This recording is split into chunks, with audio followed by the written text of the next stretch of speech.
கருடனும் யமதர்மனும். ஒரு நாள் யமதர்மராஜா ஒரு குருவியை வைத்த கண் வாங்காமல் பார்த்து கொண்டிருந்தார். ஆஹா, இந்த குருவிக்கு கேடுகாலம் வந்துவிட்டதே என்பதை உணர்ந்த கருட பகவான் உடனடியாக அந்த குருவியை தூக்கி கொண்டு 1000 மைலுக்கு அப்பால் இருந்த ஒரு மரப்பொந்தில் பாதுகாப்பாக வைத்தார். அந்த பொந்தில் வசித்து வந்த ஒரு பாம்பு கண்ணசைக்கும் நேரத்தில் அந்த குருவியை விழுங்கிவிட்டது.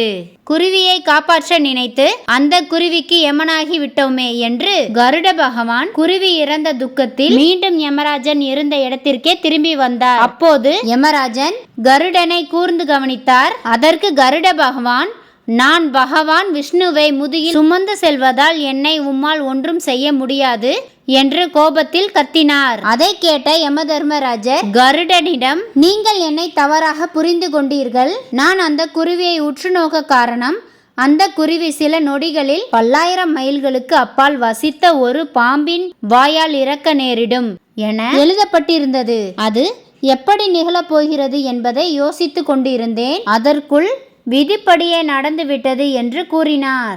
வாழ்க்கையில் அவ்வப்போது என்ன நடக்க வேண்டுமோ நிகழ்ந்தே தீரும். ஆதலால் வாழ்வில் நடக்கப் போவதை குறித்து கவலைப்பட்டு கொண்டே இருக்காமல் செய்வதை திறம்பட சிறப்பாய் செய்வோம். இந்த காணொளி பற்றிய உங்களது கருத்துக்களை கமெண்ட்ல சொல்லுங்க. நன்றி, வணக்கம்.